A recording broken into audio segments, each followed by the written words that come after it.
안녕하세요, 마츠키입니다. 이번에 소개해드릴 시계는 글라이신의 GL1002라는 크로노그래프 시계입니다. 외형은 마치 다이버 워치 같이 생겼는데요, 사실은 다이버 시계를 빙자한 크로노그래프 시계입니다. 제가 원래 화려한 것을 좋아하나 너무 화려한 것은 지향하는 편입니다. 그럼에도 불구하고 청콤을 구매하게 된 계기는 원래 스틸 모델을 사려고 하였으나 매물이 없는 관계로 할인이 되어 있는 동안 GL1002를 구매하게 되었습니다. 원래 제가 구매하려고 했던 GL1001은 브레이슬릿에 도금이 되어 있지 않습니다. 오히려 부담이 없어서 좋았죠. 일반적인 소매가로는 150만원 정도의 판매가 되고 있으며 그 누구도 이 가격을 주고 사는 사람이 없습니다. 그레이 마켓에 매물이 많이 나와 있고 거기서는 90% 정도 할인된 가격에 판매를 하고 있습니다. 그래서 저는 20만원이 안 되는 돈으로 구매를 할 수가 있었죠. 그레이 마켓 같은 경우에는 재고를 소진시키는 용도로 시계 업체들이 사용하기 때문에 언제 또 재고가 있을지 몰라서 바로 구매를 하게 되었습니다. 약간 롤렉스 청콤 같은 오마주 느낌도 있고 막상 여름에 착용하면 이쁠 것 같다는 생각이 들어서 바로 구매를 진행하게 되었는데요. 이제 리뷰 한번 함께 알아보시죠. 제가 일단 구매한 사이트는 애쉬포드입니다. 애쉬포드 같은 경우 구매해보신 분들은 알겠지만 소비자의 컴플레인을 잘 안 받아주기로 유명한 사이트입니다. 그래서 두려운 마음도 있었습니다. 그러나 시계를 빠르게 가지고 싶다는 생각에 바로 구매를 진행하게 되었고 저는 일주일이 넘는 시간 동안 기다림 끝에 상품을 받게 되었습니다. 그리고 고대하는 마음으로 택배를 받기 위해 회사에서 집으로 불이 나게 출발했습니다. 처음에 봤을 때 시계 박스의 사이즈는 상당히 크기가 컸습니다. 외형적으로 100만원 이상의 시계를 구매했을 때 주는 케이스에 담겨서 시계가 도착을 했고 개런티 카드와 랩으로 쌓여져 있는 시계를 받게 되었습니다. 그러나 글라이신 자체적인 시계 박스 같은 경우 좋은 소재로 만들어진 것 같지는 않아 보였습니다. 시계 케이스 자체적으로 냄새가 많이 났고 상당히 조악한 느낌이 들었습니다. 사진이나 후기상으로는 좋아 보여도 마치 중국에서 약품 처리한 소재의 냄새와 인공가죽 냄새가 코를 찌르면서 약간 바람이 통하는 곳에 놔둬서 냄새를 좀 날려줘야 했습니다. 그래도 내용물이 중요한 것이기 때문에 이것은 각설하고 시계에 대한 소개로 넘어가겠습니다.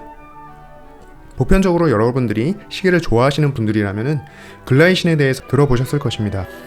글라이신 하면은 에어맨이 가장 유명한데요, 생활인의 시계님 채널을 통해서 저도 글라이신 제품을 접하게 되었었습니다. 최초로 항공기에서 사용한 시계를 만든 것이 바로 에어맨입니다. 그렇기 때문에 믿고 구매를 할 수 있게 되었는데요, 지금은 인빅타에 인수가 되어서 저렴하게 그레이마켓에 팔리고 있는 상태입니다. 첫 모습은 굉장히 영롱했습니다. 기대 이상으로 마치 파란색과 금색의 조화는 과하다 싶을 정도로 영롱하였으며 브레이슬릿의 도금은 폴리시 되어 있지 않았고 브러쉬드 처리되어 있어서 상당히 절제된 균형을 맞추고 있었습니다. 시계의 전반적인 퀄리티는 좋았습니다. 베젤 같은 경우 알루미늄 베젤로 이루어져 있고 60클리 반시계 방향으로 잘 돌아갔습니다. 그리고 러그가 안쪽으로 기울여져 있었고 쿼츠이다 보니까 케이스백이 튀어나와 있지 않아서 착용감이 정말 편했습니다. 글라이신 러그의 특징이라고 한다면 엔드링크 부분이 호불호가 갈릴 수 있다는 것입니다. 날렵하게 시계의 케이스 부분까지 깎인 러그가 아니라 러그와 엔드링크 부분이 약간 튀어나와서 붙여지는 부분이 있기 때문에 줄질하시는 분들에게는 왜 이 부분이 남아있지? 라고 생각하실 수 있겠지만 글라이신만의 매력을 보여주는 것 같습니다. 시계의 케이스 사이즈는 42mm로 제법 큰 편입니다. 운동하시는 분들 손목에는 정말 잘 어울리실 거라고 생각이 듭니다. 그리고 다이얼 안쪽을 보시면은 크로노그래프 다이얼들이 있습니다. 3가지가 들어가 있는데요, 론다 쿼츠가 들어가면서 범용적인 크로노그래프 확인이 가능합니다.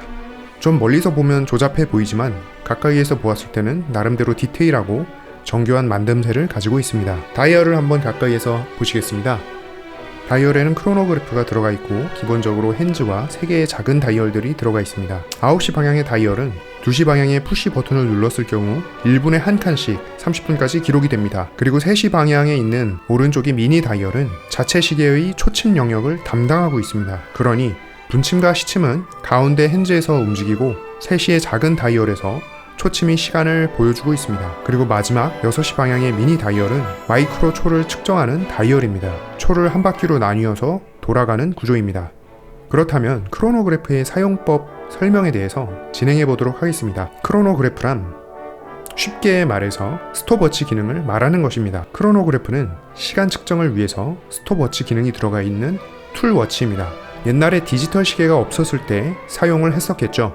그래서 초침 핸즈를 보시면은 움직이지 않는 것을 보실 수 있으실 텐데요. 저게 어떻게 작동하는지 보여드리겠습니다.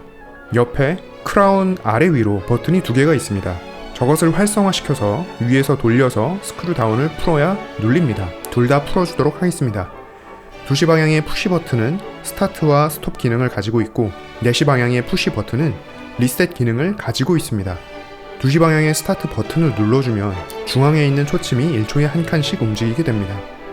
1분이 지나면은 한 바퀴가 돌아서 1분이 지나면 10시 방향에 있는 미니 다이얼 한 칸이 움직이고 이게 1분이 됩니다. 그리고 2시 방향에 있는 푸시 버튼을 한 번 눌러주면 정지가 되고 4시 방향에 있는 푸시 버튼을 누르면은 모든 다이얼들에 있는 핸즈들이 제자리로 초기화가 됩니다. 이런 기능은 핸즈가 계속 작동하려면 배터리 사용이 많아지므로 예상보다 빠르게 방전될 수 있기 때문에 크로노그래프 기능을 활용하지 않을 때에는 핸즈들을 멈춰두고 사용하시는 것이 좋습니다. 저는 문득 생각이 들더라고요. 다이버 시계로서 200m까지 방수가 되는 기능에 크로노그래프 기능까지 들어있는 이 구성을 어떻게 하면 이 가격에 구매할 수 있을까 많은 생각이 들었습니다. 일단 외적인 것들을 보시면은 글라스는 사파이어 글라스에 세이코의 중저가형 모델에 들어가는 깡통 링크가 아니라 솔리드 브레이슬릿에 200m 방수는 기본, 크로노그래프까지 들어있는 쿼츠 무브까지, 무브먼트는 론다 쿼츠 5050이 들어가 있습니다. 그런데도 불구하고 20만원대의 가격을 유지하고 있는 글라이신 제품입니다. 베젤의 디자인은 진짜 알루미늄 베젤로 되어 있지만 프린팅도 너무 이쁘게 되어 있고 마치 파라오의 왕관을 보는 것 같은 비주얼을 자랑합니다. 화려하지만 부담스러울 수도 있습니다. 조밀한 다이얼 속의 크로노그래프는 가까이 보면 볼수록 가격 대비 훌륭한 완성도를 보여주고 있습니다. 금으로 되어 있는 핸즈는 메이드 인 스위스답게 상당한 수준의 완성도를 가지고 있습니다. 마감 수준이 상당히 높은 편입니다. 사무실 책상이나 집의 서재 책상에 올려두면 지나가면서 보는 재미가 있습니다. 손목에 있을 때보다 전시되어 있을 때 보는 재미가 더 큰 시계인 것 같습니다. 그래서 착용을 잘 안합니다. 그리고 단점에 대해서도 말씀드리겠습니다. 디테일한 부분에서 안 좋은 부분이 있는데요. 클래스프 여닫는 부분이 마감이 날카로워서 손톱이 벌어질 정도로 아픕니다. 이 부분은 정말 디테일이 떨어진다고 볼 수 있겠고요. 클래스프를 여닫을 때 조심하셔야겠습니다. 솔리드 링크라서 좋아하신다면 큰 오산입니다. 링크 각 부분의 사이에 틈새가 일정하지 않은 부분이 있었기 때문에 링크들이 균일하게 안 펴질 수가 있습니다. 이 부분은 정말 기초적인 부분인데도 불구하고 케어가 안 됐다면 아니면 제 제품만의 문제일 수도 있겠지만 참 안타깝다고 생각이 듭니다. 이 링크를 이어주는 방식은 푸시핀 방식으로 연결되어 있고 핀의 질이 너무 좋지 않다 보니까 핀을 빼고 삽입을 할 때 금방 휘어져 버립니다. 저는 저를 잘 못 믿어서 링크의 길이를 조절할 때는 전문가들에게 맡기거든요. 그런데 그 전문가 분께서 핀이 잘 안 빠져서 고생하시더라고요. 그리고 2-3개 정도 핀을 다시 날려먹었습니다. 나중에 링크 부분을 줄이거나 늘리려면 핀을 또 별도로 구매를 해야 합니다. 이상으로 쿼츠이기 때문에 45개월에 한 번씩 케이스백을 열어서 배터리를 갈아줘야 된다는 점 제외하고는 좋은 제품인 것 같습니다. 야광은 스위스 제품답게 아주 약합니다.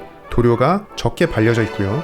총평으로 따진다면 제가 20만원을 주고 구매했지만 제가 말씀드린 단점들만 봤을 때 20만원이 아깝다는 생각이 들 수 있지만 디테일한 단점들이 개선된다면 100만원 이하 50만원 이상의 비용을 주고도 구매를 할 만한 그런 제품이라고 생각을 해볼 수 있겠습니다. 정말 이런 디테일한 부분들만 수정이 된다면 태그 호이어와 못지않은 중저가 준명품 브랜드로 포지션을 할 수 있을 거라고 저는 생각이 드는데요. 글라이신이 인빅타로 인수가 돼서 초저가 정책을 쓰는 건 아닌가 그렇게 생각이 들기도 하고 좀 안타까운 생각이 들지만 아무래도 일반인들에게 친숙하게 다가온 것은 어떻게 보면 감사한 부분이기도 합니다. 그렇다고 하더라도 디테일한 부분들을 놓치는 점은 좀 아쉽고요. 좀 더 이런 부분들이 개선이 돼서 가격대를 좀 더 높이더라도 좀 더 완성도 있는 모습으로 국내에서도 홍보를 잘 하고 인지도 있는 시계가 됐으면 좋겠습니다. 이상입니다.